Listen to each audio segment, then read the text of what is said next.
জারির রাদিয়াল্লাহু তাআলা আনহু বলেন, সালতু রাসূলুল্লাহ সাল্লাল্লাহু আলাইহি ওয়াসাল্লাম নাজরাতিল ফাজাতে, আমি একদা আল্লাহ রাসূলকে জিজ্ঞাসা করলাম হঠাৎ মহিলাদের উপরে চোখ পড়ে যাওয়ার ব্যাপারে। আল্লাহর নবী, হঠাৎ যদি মহিলাদের উপরে চোখ পড়ে যায় তাহলে কি করব? উত্তর দিচ্ছেন দেখেন, ফামারানি, তিনি আমাকে আদেশ করলেন, আন আশরিফা বাসারি, আমি আমার চোখটা ফিরিয়ে নিব। তিনি আমাকে আদেশ করলেন আমি আমার চোখটা ফিরিয়ে নিব। তাহলে নিতান্তই টিভিতে যদি খবর শুনতেই হয় তাহলে এভাবে বসতে হবে।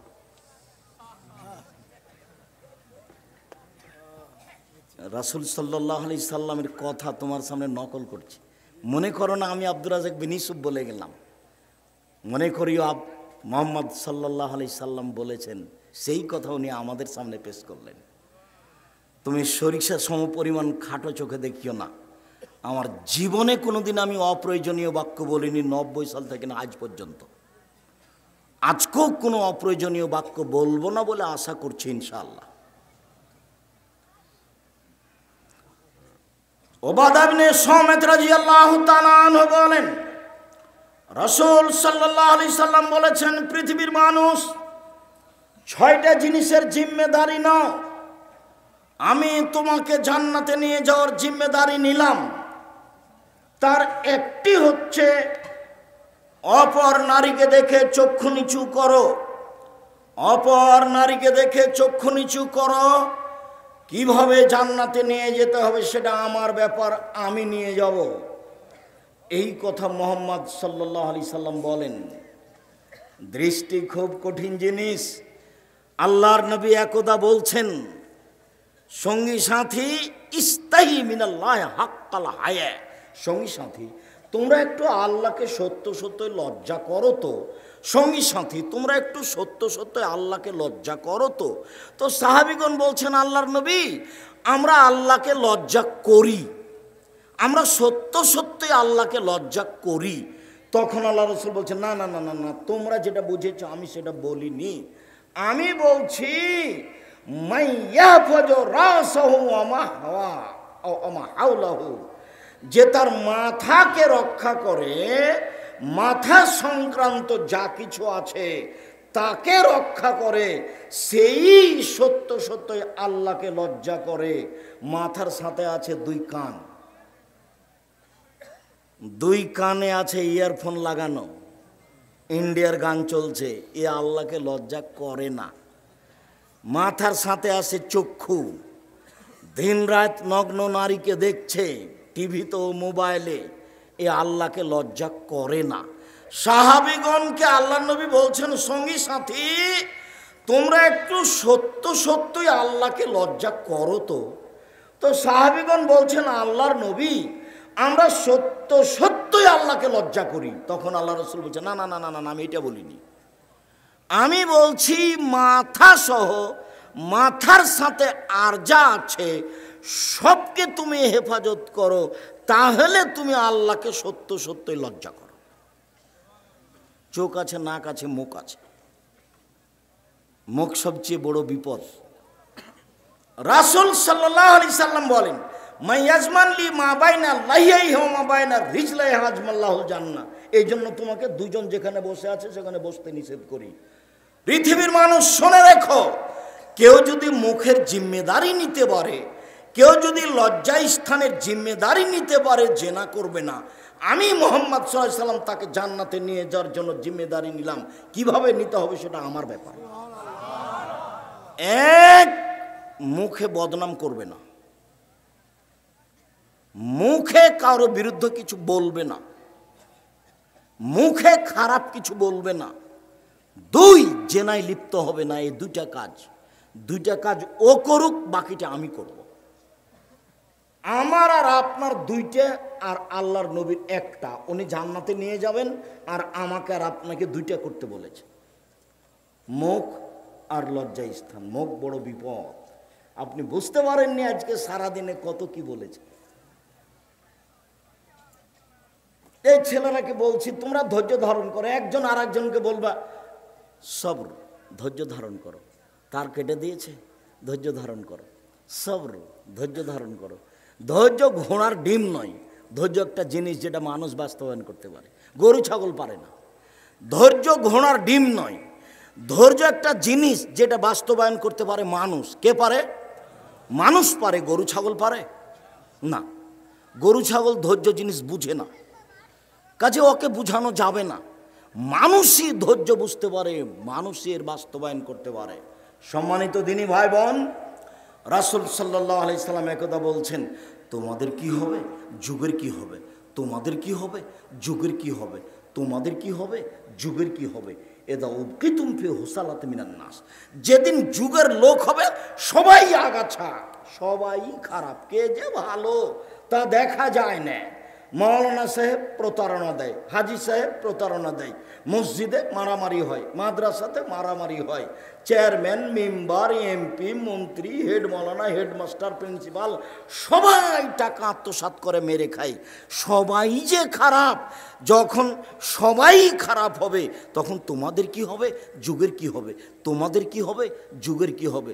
শোনো আবু মুসা, সমাজে যেদিন কোনো আমানতদারি থাকবে না, সবাই টাকা পয়সা মেরে খাবে, সেদিন তোমাদের কি হবে, যুগের কি হবে, সেদিন তোমাদের কি হবে, যুগের কি হবে।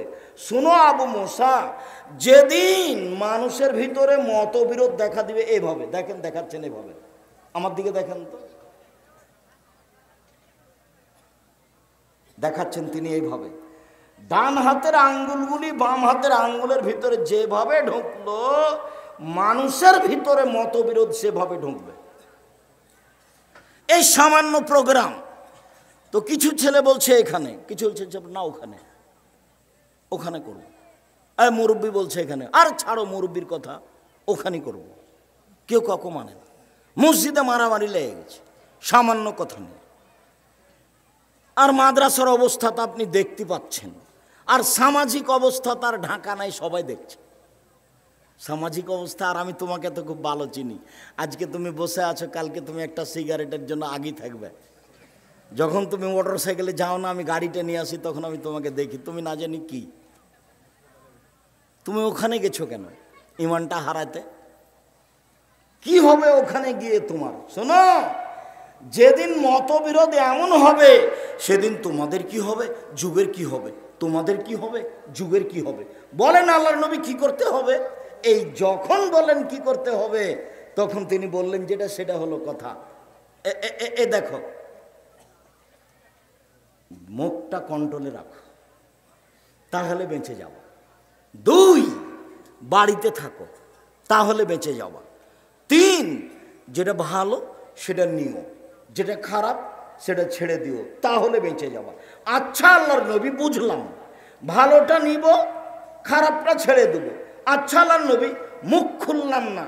আচ্ছা আল্লাহর নবী, আমি বাড়িতে থাকলাম, বিরোধী দল যদি আমাকে বাড়িতে এসে মেরে যায়, তাহলে কি করব? কথা বোঝা যায়নি?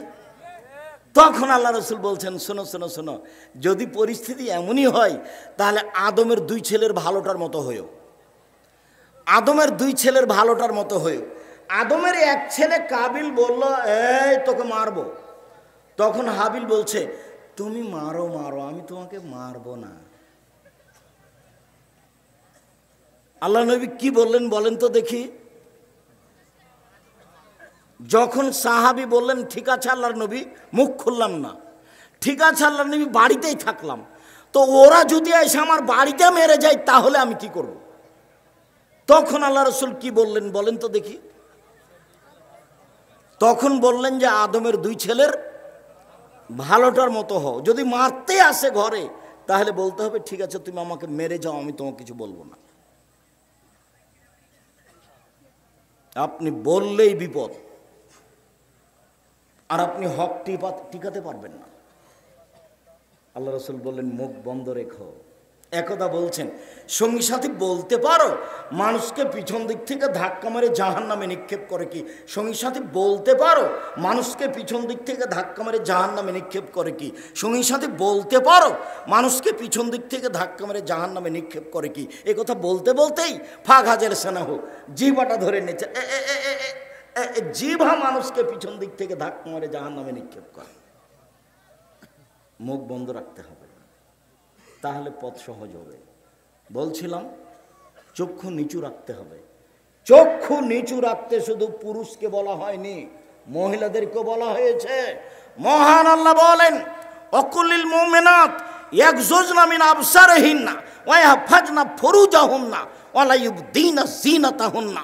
মুহাম্মদ সাল্লাল্লাহু আলাইহি সাল্লাম, আপনি পৃথিবীর মুসলিম নারীকে বলে দেন, মহিলাদেরকে বলে দেন, তারা যেন চক্ষু নিচু করে, তারা যেন লজ্জা স্থানকে হেফাজত করে, তারা যেন তাদের সৌন্দর্য প্রকাশ না করে। উপস্থিত বৈঠকের মুসলিম বোন, এই মেয়ে তোমাকে বলছি, তুমি যে ক্লাস 10-এ পড়ো, তোমার মাথায় কাপড় নাই কেন? তোমার বাপ নেই? লজ্জা পাও নাকি? জন্ম দিতে পারলে বাপ হওয়া যায়, তো পুরাতন কথা, নতুন নয়। ক্লাস 10-এ পড়ো তুমি, যেদিন 8-এ উঠেছিলে সেদিন তুমি যুবতী হয়েছ। কাকে কি বুঝাতে চাচ্ছ? রাজুলুর আইন ফিয়া হালে বাইতিহি ও মুসলমান রায়তিহি, যে বাড়ির মালিক তাকে ছেলে মেয়ে সম্পর্কে অক্ষর অক্ষরে জিজ্ঞাসা করা হবে, বিচারের মাঠে তাকে উত্তর দিতে হবে, নইলে সে তাহাজ্জুদ পড়ে টিকতে পারবে না। অল মারা তো রায়া ফি বাইতে যাও যে ওয়ালাদি, যে মহিলা তোমার মা, এই বাড়িতে দায়িত্বশীলা মহিলা, তাকে জিজ্ঞাসা করা হবে তোমার সম্পর্কে, তাকে জিজ্ঞাসা করা হবে তোমার ভাই সম্পর্কে। তোমার মা যদি যথাযথ উত্তর দিতে না পারে, তোমার মা তাহাজ্জুদ পড়ে বিচারের মাঠে জবাব দিতে পারবে না। সম্মানিত দিনী ভাই বোন, মহান আল্লাহ বলেন, মহিলাদেরকেও চক্ষু নিচু করতে হবে, তাদের লজ্জা স্থানকে তাদেরকে হেফাজত করতে হবে, এবং তাদের সৌন্দর্য তাদেরকে ঢেকে রাখতে হবে। এটা আল্লাহ আদেশ করেন, এ আদেশ তাকে পালন করতেই হবে। উপস্থিত বৈঠকের দিনী মুসলিম বোন, আপনার সাথে আমার এখানে লম্বা কথা নেই, তবে এতটুক যে আপনি মনে রাখবেন, রাসূল সাল্লাল্লাহু আলাইহি সাল্লাম বলেছেন, মহিলারা যদি 4টা কাজ করতে পারে, জান্নাতের সব দরজা তারা খোলা পাবে। বেশি নয়, 4টা কাজ যদি তারা করতে পারে, জান্নাতের সব দরজা খোলা পাবে। বেশি নয়। 1, 5 ওয়াক্ত সালাত, 2 রমজান মাসের সিয়াম, 3 স্বামীকে মেনে চলা, 4 জেনায় লিপ্ত না হওয়া। এই 4টে কাজ বাস্তবায়নের জন্য চেষ্টা করুন, জান্নাত হবে ইনশাআল্লাহ। 1, 5 ওয়াক্ত সালাত, 2 রমজান মাসের সিয়াম, 3 স্বামীকে মেনে চলা, 4 জেনায় লিপ্ত না হওয়া। আব্দুর রাজ্জাক সাহেব, হুয়াকুয়া একটা উল্লেখযোগ্য গ্রাম আপনার জানা আছে। আমরা এই গ্রামে বসবাস করি, আমরা জেনার সাথে সম্পৃক্ত নই। আমরা 3টা কাজই করার চেষ্টা করি। 1, 5 ওয়াক্ত সালাত, 2 রমজান মাসে রোজা, 3 জেনায় লিপ্ত না হওয়া। আমরা 3টাই যথাযথভাবে বাস্তবায়ন করি। 4 স্বামীকে মেনে চলা, এটা পূর্ণ পারি না। কেন? আমার স্বামীর মুখ খারাপ, ও গালি দেয়। গালি দিবেন কেন? মুখ খারাপ করবেন কেন? মুখ খারাপ করবেন কেন? খেতে বসে আল্লাহ রাসূল কোনোদিন খাদ্যের নিন্দা করেননি। ভালো লেগেছে খেয়েছেন, ভালো না লাগলে ছেড়ে দিয়েছেন। ভালো লেগেছে খেয়েছেন, ভালো লাগেনি ছেড়ে দিয়েছেন। একটা বাস্তব ঘটনা শোনা। এই ছেলে, কেউ কারোর গায়ে হাত দিবেন না, এক খেলে আমার দিকে চেয়ে থাকেন। আল্লাহ রাসূলের স্ত্রী একসাথে 11 জন ছিলেন। আল্লাহর নবী এক স্ত্রীর কাছে ছিলেন, অর্থাৎ আয়েশার কাছে ছিলেন। তো কোনো স্ত্রী বাটিতে করে তরকারি দিয়ে পাঠিয়েছেন বাঁধির হাতে, দাসীর হাতে। তো আয়েশার ঘরে এসে ওই দাসী বাটিটা হাতে করে আছে। তো আয়েশা এইভাবে বাটিটাতে আঘাত করে বাটিটা ফেলে ভেঙে দিয়েছে। বাটিটাও পড়ে গেছে, ভেঙে গেছে, তরকারিও সব পড়ে ভেঙে গেছে, নষ্ট হয়ে গেছে। তো আল্লাহ রাসূল বাটিটা উঠিয়ে, তরকারিগুলো উঠিয়ে নিয়ে একটা ভালো বাটিতে অন্য কিছু দিয়ে ওই কাজের মহিলাটার হাতে দিয়ে পাঠিয়ে দিলেন। আর ওই ভাঙা বাটিটা তিনি নিজে জোর লাগালেন, লাগিয়ে রেখে দিলেন। বললেন যে ভাঙাটা তোমার জন্য, আর তোমার ভালোটা আমি দিয়ে পাঠিয়ে দিয়েছি, যে খাদ্য দিয়ে পাঠিয়েছে। আল্লাহ রাসূল তার স্ত্রীকে কিছু বললেন, এটা বোঝা গেল না। আমি বুঝাতে পারিনি কি বলছি। তার মানে আল্লাহ রাসূলের চোখের সামনে কাজের মহিলার হাতে বাড়ি দিয়ে আয়েশা রাদিয়াল্লাহু তাআলা আনহা যে বাটিটা ভেঙে দিলেন, তো আল্লাহ রাসূল মুখ খুললেন, হ্যাঁ কি ব্যাপার, তুমি বাটি ভাঙলে কেন, কি পেয়েছো তুমি, কেন ভাঙবে তুমি?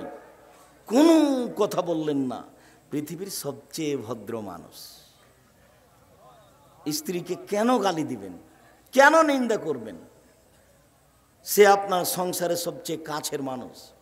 মহান আল্লাহ বলেন, আমিন আয়াতিহান খালালাকুম আন খালাকালাকুম মিন আনফুসিকুম আজওয়াজান লিতাসকুনু ইলাইহা। পৃথিবীর মানুষ, তোমাদের স্ত্রীদেরকে তোমাদের থেকে আমি সৃষ্টি করেছি যাতে করে তোমরা সেখানে শান্তি তৃপ্তি পাও। স্ত্রী হচ্ছে শান্তি তৃপ্তির বস্তু, গালি দিবেন কেন? স্ত্রী হচ্ছে শান্তি তৃপ্তির বস্তু, মারবেন কেন? স্বর্ণ দিয়ে ঘর বানিয়ে শান্তি হবে না, মখমল চাদর বিছানে বিছিয়ে শান্তি হবে না স্ত্রী ছাড়া। আল্লাহ বলছেন তোমার শান্তির মাধ্যম, তোমার তৃপ্তির মাধ্যম আমি আল্লাহ তোমার স্ত্রীকে করে দিয়েছি। অজালনা বাইনাকুম মাওদাতার রাহমা, তোমাদের মাঝে স্বামী স্ত্রীর মাঝে ভালোবাসা আমি সৃষ্টি করে দিয়েছি। তাই ভালোবাসাটা বহাল রাখতে গিয়ে আল্লাহ তাআলা বলছেন, নিসাউকুম হারসুল্লাকুম ফাতু হারসুকুম আন্না শাইতুম। পৃথিবীর মানুষ মনে রেখো, তোমাদের স্ত্রী তোমাদের ক্ষেত। পৃথিবীর মানুষ মনে রেখো, তোমাদের স্ত্রী তোমাদের জমি। তোমরা তোমাদের স্ত্রীর কাছে আসো তোমাদের ইচ্ছে মতো, সকালে কি, বিকালে কি, দুপুরেই কি, চন্দ্রগ্রহণ লাগলেই কি আর না লাগলেই কি, সেটা তোমার ব্যাপার। এই কথা আল্লাহ তাআলা বলেন। যেহেতু তাকে শান্তি তৃপ্তির জন্য সৃষ্টি করা হয়েছে, তাই আল্লাহ এটা ঘোষণা করছেন। সম্মানিত দিনী ভাই বোন, কখনো আপনারা ভুলেও তাদেরকে কষ্ট দেওয়ার চেষ্টা করবেন না। আর আপনাকে আমি অনুরোধ করে যাচ্ছি, আপনি আমার দিনী বোন, দেখুন স্বামীকে মূল্যায়ন করাই জান্নাত, এ কথাই ঠিক। একজন মহিলা রাসূলের বাড়িতে এসে কথা শেষ করে চলে যাচ্ছে, তাহলে রাসূল বলছেন, থামো থামো থামো থামো থামো, তোমার স্বামী আছে? জি আমার স্বামী আছে। তুমি তোমার স্বামীর কাছে কেমন? আমি চেষ্টা করি তার সাথে ভালোভাবে চলার। চেষ্টা করো মানে বলো কি? হুয়া জান্নাত না রোকে, সেই তো তোমার জাহান্নাম, সেই তো তোমার জান্নাত। স্বামী তোমার জাহান্নাম, স্বামী তোমার জান্নাত। সে তো তোমার জাহান্নাম, সে তো তোমার জান্নাত। স্বামীর পায়ের নিচে জান্নাত, এ কথা আল্লাহর নবী বলেননি। তবে আল্লাহ নবী বলেছেন স্বামী তোমার জাহান্নাম, স্বামী তোমার জান্নাত। মায়ের পায়ের নিচে জান্নাত, এ কথা আল্লাহ নবী বলেছেন। মায়ের পায়ের নিচে জান্নাতে কথা আল্লাহ নবী বলেছেন। স্বামীর পায়ের নিচে জান্নাতে কথা আল্লাহ নবী বলেননি, তবে বলেছেন স্বামী তোমার জাহান্নাম, স্বামী তোমার জান্নাত। তুমি তাকে মেনে চলার চেষ্টা করো। সম্মানিত দিনী বোন, বিষয়টি আপনার কাছে আমি শক্তভাবে পেশ করে, অতীতে যা কিছু হয়েছে সেটা হয়ে গিয়েছে, আজকে থেকে আপনাকে নতুনভাবে সংসার গড়ার জন্য, কথা বলার জন্য আমি অনুরোধ জানাচ্ছি। অনেক দিন থেকে কথা বন্ধ করে রেখেছেন। স্বামীকে খাবার দেওয়ার সময় আসলে মেয়েকে বলেন তোর বাপকে খাবার দে, বৌমাকে বলেন তোমার শ্বশুরকে খাবার দাও। আপনি নিজে কোনো সময় আসেন না। এইভাবে ঝুলন্ত সংসার দিয়ে কি করবেন? এভাবে ঝুলন্ত সংসার চালাতে হবে না, ভুল পথে যেতে হবে না। সম্মানিত দিনী ভাই বোন, আবু হুরায়রা রাদিয়াল্লাহু তাআলা আনহু বলেন, রাসূল সাল্লাল্লাহু আলাইহি সাল্লাম বলেছেন, লাইসা শাইউন আহাব্বা ইলাল্লাহি মিন কাতরাতাইনি ওয়া সারাইনি। দুইটি বিন্দু ফোঁটা, দুইটি চিহ্ন আল্লাহর কাছে যত প্রিয়, পৃথিবীর কোনো কিছু আল্লাহর কাছে তত প্রিয় নয়। আমার দিকে চেয়ে দেখেন, দুইটি বিন্দু ফোঁটা, দুইটি চিহ্ন দাগ, এটা আল্লাহর কাছে যত প্রিয়, পৃথিবীর কোনো কিছু আল্লাহর কাছে তত প্রিয় নয়। শুরু হলো এক,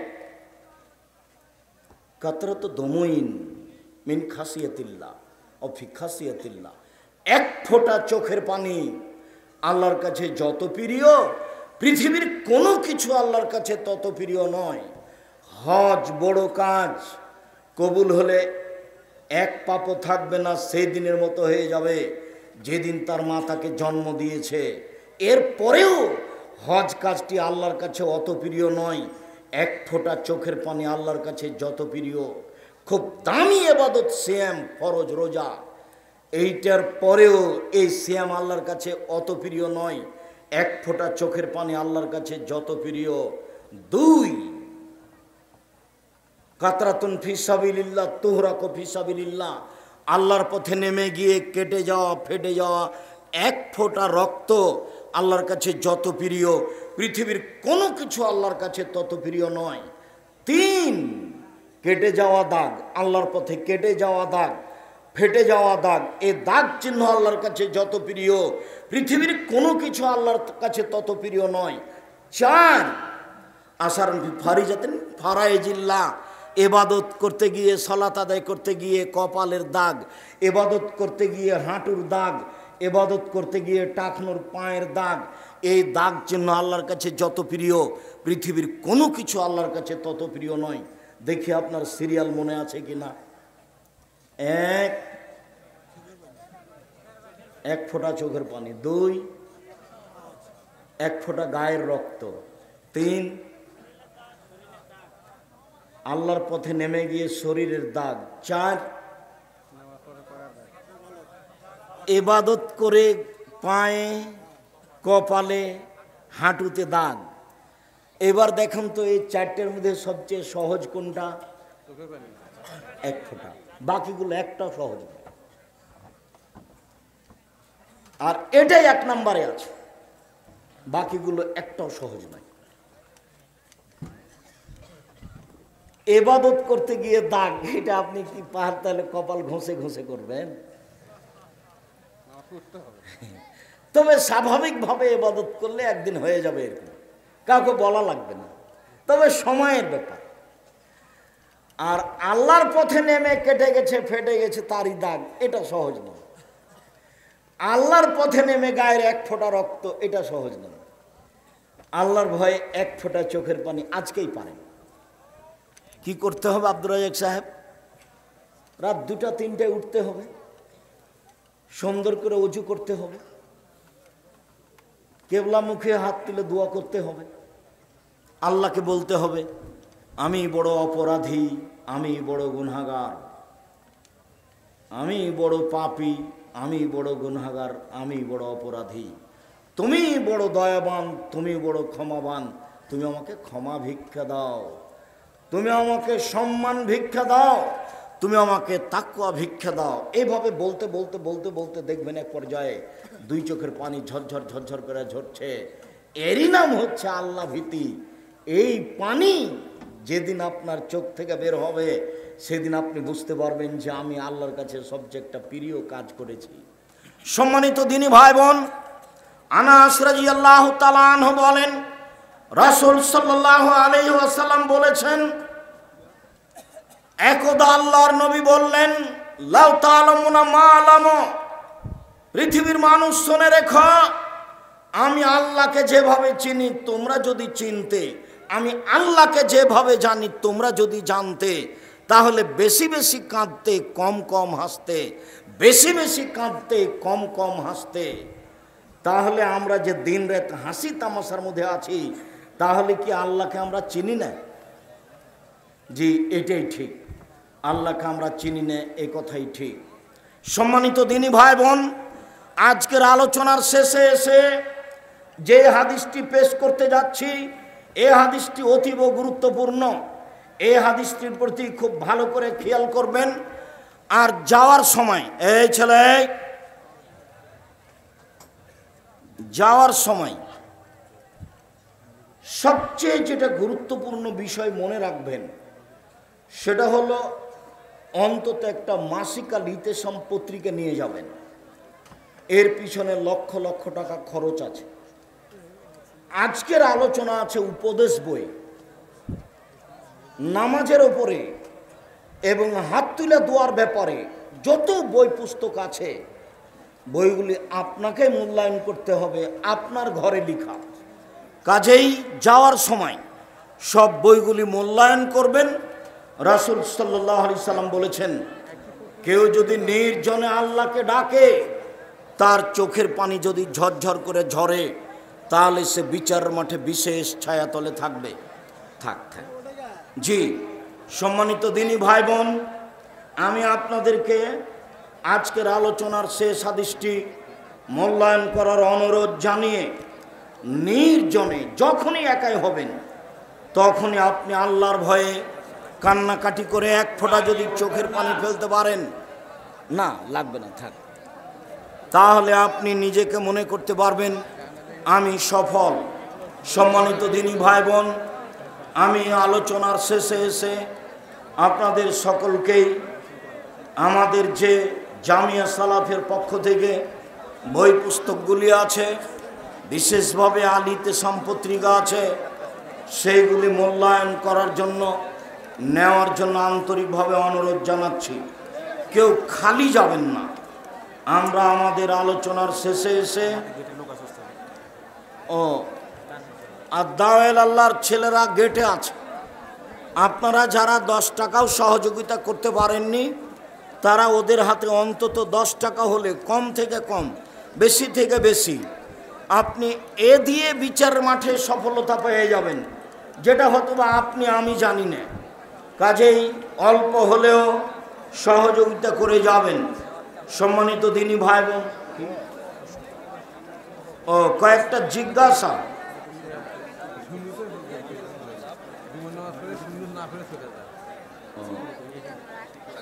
জুমার সালাত আদায় করে সুন্নাত না পড়ে যাওয়া যাবে কি? এটা তো খারাপ অভ্যাস, পরে এসে আগে যাওয়া। জুমার সালাতের পরে তাড়াহুড়া ট্রেন ছুটে যাচ্ছে সেটা ভিন্ন কথা। যখন আপনার প্রয়োজন থাকবে, ছোট প্রয়োজনও বড় হয়ে যাবে, কাজে বড় প্রয়োজন ছাড়া আপনি উঠে যাবেন না। জুমার পরে মসজিদে পড়লে 4 রেকাত পড়বেন, 2 রেকাত 2 রেকাত করে, আর বাড়িতে পড়লে 2 রেকাত পড়বেন। জুমার সালাতের পরে বাড়িতে পড়লে 2 রেকাত পড়বেন, মসজিদে পড়লে 4 রেকাত পড়বেন। 6 রাকাতও পড়তে পারেন, 2 রাকাতও পড়তে পারেন। তাহাজ্জুদ কমসে কম 2 রেকাত, আর নীতিগতভাবে 8 রেকাত। প্রধান অতিথি তৌহিদুল ইসলাম টিটু, এর জন্য দোয়া করবেন। আল্লাহুম্মা গফির লাহু ওয়ারহামহু, আল্লাহ তাকে অসুখ বিসুখ থেকে রক্ষা করো। আজহিবিল বাস রব্বান নাস আসমানদা সাফি লা শিফা ইল্লা শিফাউকা শিফাউন লা ইয়াদুরু সাকামা। হিন্দুর বাড়িতে কি কাজ করা যাবে? জি যাবে। হিন্দুর বাড়িতে ওদের মূর্তি সংশোধন করা যাবে না, ওদের মূর্তি গড়া যাবে না।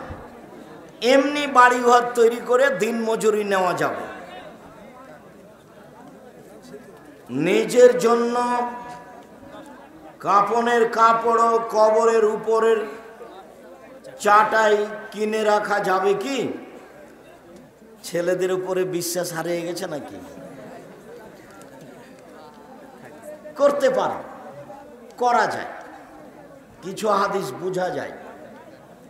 মানুষে কি বলবে যে তার ছেলেরা করে দিবে না? এই প্রস্তুতির চেয়ে আস্তাগফিরুল্লাহ ওয়া আতুবু ইলাইহি বেশি বলে, এটাই বেশি কাজ দিবে। ওই প্রস্তুতি দিয়ে কি হবে? গ্রামের কেউ না কেউ কাপড় দিবেই। আর কাফনের কাপড় দিয়ে যে আপনি কোনো সফলতা অর্জন করবেন তা নয়। তাহলে তো কবি নজরুলের কথা ঠিকই আছে যে মসজিদের পাশে কবর দিও ভাই, এই গুনাহগার কবর আজাব হতে পাইবে রেহাই। মুয়াজ্জিনের আজান শুনে তাহলে তো হতোই। কাফন দিয়ে কিছু হবে না, বেশি পড়ে আস্তাগফিরুল্লাহ ওয়া আতুবু ইলাইহি। মসজিদে ভেতরের পশ্চিম দেয়ালে ঘড়ি বা অন্য কিছু লাগানো যাবে কি? জি না, পশ্চিম দেওয়ালে কোনো কিছু রাখা হবে না। যা কিছু রাখতে হবে পূর্ব দেওয়ালে রাখতে হবে। মাহফিল শুরুর আগে যে কোরআন তেলাওয়াত করা হয়, এটা কি জায়েজ? কোরআন তেলাওয়াত করলেও আগে হামদ সালা পড়তে হবে। আলহামদুলিল্লাহ ওয়াহদা ওয়াসসালাতু ওয়াসসালামু আলা মান লা নাবিয়্যা বাদা, এরপরে আউযুবিল্লাহ, এরপরে বিসমিল্লাহ, তাহলে কোরআন পড়তে পারে। আগে আল্লাহর প্রশংসা, তারপর রাসূলের প্রতি দুরূদ, তারপরে কোরআন মাজিদ পড়তে পাবে। সরাসরি আউযুবিল্লাহ বিসমিল্লাহ বলে অনুষ্ঠানের শুরুতে কোরআন মাজিদ পড়া যাবে না। ওস্তাজি, মসজিদের ভিতরে কবর থাকলে কি সালাত হবে? হবে না। একাধিক দিনের বলা কথা। মসজিদের সামনে কবর থাকলে কোনো সমস্যা আছে? মসজিদের সামনে মানে পূর্ব দিকে, পশ্চিম দিকে থাকলে প্রাচীর দিয়ে ঘেরে দিতে হবে, ভিন্ন করতে হবে। আর যদি প্রাচীর দেওয়া না থাকে তাহলে মসজিদ সরাতে হবে, মসজিদ ভেঙে দিতে হবে, না হলে কবর সরাতে হবে। যে কোনো একটা পথে যেতেই হবে। অন্যের জমি জবরদখল করে বাড়িঘর করিয়া আছে অনেক অনেক দিন হলো, পরকালে তাদের কি শাস্তি হবে? তারা জালেম, ওদের বিচার পরে হবে। তোমার কথা ঠিক হলে তারা বিপদে আছে, ছেলে মেয়ে সবাই, জালেমের বিচার পরে হবে। একদিন যদি লেট হয় তাহলে 50,000 বছর, আর 3 দিন লেট হলে 1.5 লক্ষ বছর। যারা যাকাত দেয় না তারা জালেম, ওদের বিচার পরে হবে। ঘটকালি করে টাকা নেওয়া হালাল না হারাম? ঘটকালিতে মানুষের কিছু সুবিধা হয়, প্রতারণা না থাকে যদি, আর ওরা যদি স্বেচ্ছায় কিছু দেয় তাহলে নেওয়া যাবে। কিন্তু রূপক কথা বলে সংসার জড়ালে এ হবে প্রতারক, সবই হারাম। তার নিজের কাজটা নিজে সব কিছুই হারাম। শায়েখ, আমার স্বামী চাকরি করে যে টাকা দেয় তা দিয়ে আমার বাচ্চা সহ মোটামুটি চলে। প্রশ্ন হলো, আমি ফুল পর্দা করে শহর থেকে কাপড় এনে গ্রামের বাড়ি থেকে মহিলাদের কাছে বিক্রয় করেন। যদি মনে করেন যে আমার পর্দার কোনো সমস্যা নেই, করেন, সমস্যা নেই। মহিলাদের কাছে আপনি কাপড় বিক্রি করেন। মসজিদের টাকা গ্রামবাসীকে খাওয়ানো যাবে কি? মসজিদের টাকাকে আর গ্রামবাসীকে খাওয়ানো যায়? এত বড় হারাম কাজ করা যায়? মসজিদের টাকা মাদ্রাসায় লাগানো যাবে না, মাদ্রাসার টাকা মসজিদে লাগানো যাবে। মসজিদের টাকা হচ্ছে মান সম্মানে সবচেয়ে উপরে। কাজে মসজিদের টাকা যদি ওর গ্রামে জায়গা না লাগে মসজিদের টাকা, তাহলে ওই টাকা অন্য গ্রামে অন্য মসজিদে লাগাতে হবে। মসজিদের টাকা মাদ্রাসায় লাগানো যাবে না, মাদ্রাসার টাকা মসজিদে লাগানো যাবে। কেন? তখন টাকাটা আর একটা মান বেড়ে গেছে। আর মসজিদের টাকা নিচের দিকে নিয়ে গেলে মসজিদের টাকার মান কি হলো? কমে গেল। কোনো জায়গায় যদি মসজিদ নষ্ট হয়ে গিয়ে জমি পড়ে থাকে, ওই জমি বিক্রি করে ওই টাকা অন্য মসজিদে লাগাতে হবে। শায়েখ, হাদিসে বর্ণিত ফরজ সালাতের পর দোয়া ও জিকিরগুলো যদি আমি ফরজ সুন্নাত এবং বিতর নামাজ শেষ করে পড়ি, সেক্ষেত্রে পড়েন, সমস্যা নেই। আর বই পুস্তক সব ডান দিকে আছে, কেউ খালি যাবেন না। হাত তুলে দোয়া করার বইটা নিয়ে যাবেন, সলাতের উপরে বইটা নিয়ে যাবেন। আর আজকের আলোচনা যেটা করছিলাম উপদেশ বই, আর পত্রিকা ছাড়া কেউ যাবেন না। 30 টাকা যেন আপনার কাছে ভারী মনে না হয়। জামিয়া সালাফিয়া আমি আমার প্রতিষ্ঠান মনে করি না, আপনার নিজের প্রতিষ্ঠান নিজে মূল্যায়ন করবেন। শায়েখ একজন মুসলমান সালাত আদায় করে না, কিন্তু এখন সে পরিপূর্ণভাবে ইসলামের পথে ফিরে আসতে চায়। সালাত দিয়েই তো আশাটা বোঝা যাবে। তো একজন অমুসলিম না, ও আগে কালেমা পড়তে হবে। কোনো আলেমের হাতে হাত রেখে আশহাদু আল্লা ইলাহা ইল্লাল্লাহ ও আশহাদু আন্না মুহাম্মদ রাসূলুল্লাহ পড়ে সালাত শুরু করতে হবে। শরীয়ত, তরিকত, হাকিকত এবং মারিফত এগুলো আমরা বিভিন্ন বক্তার মুখে শুনি। এই বক্তব্য শোনাও হারাম, ওই বক্তার পিছনে সময় দেওয়াও হারাম, তাদের সহযোগিতা করা হারাম, তাদের সম্মান করা হারাম। এগুলো ধর্ম ধ্বংসের বড় বড় মাধ্যম। হুজুর হেজামা চিকিৎসা কি এ সম্পর্কে দয়া করে বিভিন্ন বিস্তারিত বলবেন। হেজামা একটা ভালো চিকিৎসা, রাসূল সাল্লাল্লাহু আলাইহি ওয়াসাল্লাম নিজে করেছেন, করতে বলেছেন। হেজামা হচ্ছে শরীরে যে রক্ত থাকে, যে রক্ত জীবাণুর মধ্যে গণ্য, যার কারণে গাও হাত বেশি চুলকায়, ব্যথা করে, ওই জায়গায় হেজামা করে রক্ত বের করে নিলে শরীর স্বাভাবিক গতিতে ফিরে যেতে পারে। রাসূল সাল্লাল্লাহু আলাইহি ওয়াসাল্লাম হেজামাকে একটা বড় চিকিৎসা বলে উল্লেখ করেছেন। সালাফিয়া শব্দের অর্থ কি? সালাফি শব্দের অর্থ হলো, সাহাবী তাবেঈকে সালাফি বলা হয়। সাহাবী তাবেঈদের আকীদাতে গড়ে ওঠা প্রতিষ্ঠান, গড়ে ওঠা বড় প্রতিষ্ঠান, সেটার নাম জামিয়া সালাফিয়া। সাহাবী তাবেঈদের নীতিতে গড়ে ওঠা, যেখানে কোনো দল থাকবে না, যেখানে কোনো সংগঠন থাকবে না, যেখানে কোনো বদনাম থাকবে না, যেখানে কোনো গীবত থাকবে না। কোনো দিন জামিয়া সালাফের কোনো অফিসে কেউ কারো বদনাম করতে পারবে না, ওই নিয়ে কেউ গল্প করতে পারবে না, কারো পড়া চলবে না ওই এতে অফিসে। জামিয়া সালাফিয়া। হুজুর আমাদের জামাতের ওক্ত ইমাম মাদ্রাসায় লেখাপড়া করে নাই, কিন্তু সালাতে সূরা কেরাতে ভুল করে, ভুল ধরে দিলে সংশোধন হয় না। তোমার এই অভিযোগের কি প্রয়োজন? এমাম ওটাই থাক, যদি ভালো না হয় তাহলে গ্রামবাসী আপনারা সবাই মিলে তাকে সরিয়ে দিয়ে যে ভালো পড়তে পারে তাকে নিয়ে আসেন, ভালো নিয়ে আসাই উচিত। তবে বিরুদ্ধে লড়তে হবে, এটা করার প্রয়োজন নাই। আমার নখে আটা ভরে শুকিয়ে গেছে, আমি অজু করছি, অজু করার পর দেখছি যে এখন আমার জানার বিষয় হলো এই অবস্থায় আমার অজু হবে কি? জি হয়েছে, সমস্যা নেই। বেশি আটা লেগে থাকে, যদি সালাত আদায় করে নিয়েছেন, সালাত ফিরাতে হবে না। তবে আপনি এরপর থেকে খেয়াল করবেন যাতে করে বেশি পরিমাণ আটা লেগে না থাকে। আর যেটা সামান্য আছে দেখা যাচ্ছে সেটা মেহেদি রগের মতো। মৃত ব্যক্তি 5 কন্যা 1 স্ত্রী রেখে মারা গেছে।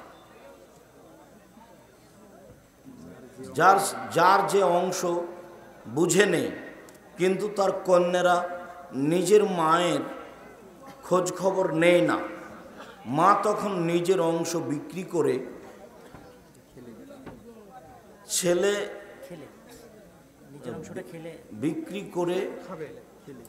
খেলে এমতো এই মেয়েদের হক নষ্ট হবে কি? মেয়ে আপনাকে দেখবে কেন? ও তো শ্বশুর বাড়ি চলে গেছে। ও আপনার কোনো ছেলে নেই, তা আপনার মেয়েরাই দেখবে। মেয়েরা দেখবে তাই আপনি জমি বিক্রি করতে পাবেন না, একথা নয়। আপনাকে বেঁচে থাকার জন্য, আপনার সুবিধার জন্য যা করা লাগে তাই করেন। আপনার ভাগের আপনি বিক্রি করেন, বাড়ি করেন, নিজে খান, কোনো সমস্যা নেই। সব কিছু করে দুনিয়া থেকে চলে যাবে যখন, তারপরে যেটুকু থাকবে সেটুকু ভাগ হবে, নেই তো নেই। আপনি বিক্রি করেন। 15 বছর আগে জমি বিক্রির কথা বলে টাকা নিয়েছে, এখনো দলিল করে দেয় না। গ্রামের লোককে নিয়ে বসে করতে হবে, দলিল করে দিবে না কেন? এটা তো একটা, তোমার কথা সত্য হলে তার এই নোংরামির কারণ কি? কেন সে অন্যায় করবে? হঠাৎ করে মরে গেলে আপনার কি হবে? আপনি যে টাকা নিয়ে রেখেছেন। আমি যৌতুক নিয়ে বিবাহ করেছি, যৌতুক ফেরত দিতে পারিনি, এখন আমার ইবাদত কবুল হবে কি? না, টাকা হারাম আছে, ফেরত দাও। তোমার শ্বশুরকে বলো আমি ধীরে ধীরে দিব, কি সমস্যা সেটা পেশ করো, টাকা ফেরত দিতেই হবে, আপোষ নেই। ওস্তাদজি আসসালামু আলাইকুম। আমার একটা প্রশ্ন আছে, আমার ভাই বোন আত্মীয় স্বজন সবাই ঋণগ্রস্ত, কিস্তিতে টাকা উত্তোলন করেছে, তাদেরকে দাওয়াত দেওয়া বা তাদের বাড়িতে দাওয়াত খাওয়া যাবে কি? আপনি দাওয়াত দেন, আপনার বাড়িতে খেয়ে যাক, আপনি খেতে যেতে পাবেন না, আপনি ওদের বাড়িতে খেতে যেতে পাবেন না। আর কিস্তিতে যারা টাকা তুলেছে তাদেরকে একদিন বাড়িও বিক্রি করতে হবে কিস্তি পরিশোধ করতে। কিস্তির শেষ পরিণাম নিঃস্ব, কিস্তির শেষ পরিণাম ফকির, প্রায়ই তাই হবে। প্রায় খুতবার আজান মাইকে দেওয়া যাবে কি? দিতে পারে। খুতবার আজান মাইকে না দেওয়াই ভালো, দিতে পারে। আজান জোরে বাহিরে যাবে এটাই ঠিক। 2 আজান নয়, 1 আজান দিবেন। শেখ আমি পর্দা করি, যারা সালাত আদায় করে না এবং শিরক বেদাতে লিপ্ত, তাদের সাথে দেখা করা যাবে কি? করতে পারে। যারা অমুসলিম নারী তাদের থেকে বেঁচে থাকবেন, বা যারা হিজড়া নারী তাদের থেকে বেঁচে থাকবেন। মুসলিম মহিলা সালাত আদায় করে না, আপনার সাথে দেখা করতে পারে, সমস্যা নেই। সালাত আদায় করে না আর সালাতকে অস্বীকার করে, দুটো এক নয়। শয়তানি করে না, মাঝে মধ্যে করে। একটা হলো অস্বীকার করা আর একটা হলো করে না, দুটো এক নয়। রুকু সিজদার তাসবিহ ছাড়া অন্য দোয়া পড়া যাবে কি না? রুকু সিজদার তাসবিহ ছাড়া অন্য দোয়া, জি সিজদায় আরো অনেক দোয়া পড়বেন, আরো দোয়া হবে, কিন্তু কোরআন মাজিদ পড়া যাবে না রুকু সিজদায়। কোরআনের দোয়াগুলো বলা যাবে না রুকু সিজদায়। রুকু সিজদায় হাদিসের দোয়া পড়বেন।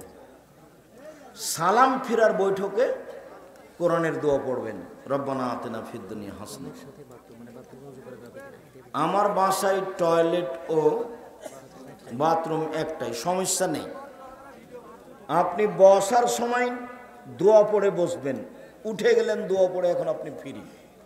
আপনার টয়লেটটা তো আপনার যে ঘরে তার চেয়ে সুন্দর হয়ে আছে। টয়লেট মানেই সেখানে ইবাদত করা যাবে না, তাসবিহ তাহলিল করা যাবে না, এ কথা নয়। পেশাব পায়খানা চলাকালীন ইবাদত করা যাবে না, এইটা নিষেধ। দোয়া পড়ে বসেছেন, দোয়া পড়ে উঠে গেলেন, এখন আপনি ফ্রি। আপনি এখন দোয়া পড়ে ওযু শুরু করেন। ছেলে মেয়ে থাকাকালীন স্ত্রীকে জমি লিখে দেওয়া যাবে? জি না। জমি লিখে দিলে অংশহারে দিতে হবে, তাছাড়া দিয়ে থাকলে ফেরত নিতে হবে। আল্লাহ রসুল শক্তভাবে না করেছেন। শুকরিয়া, জাযাকুমুল্লাহ খায়ের।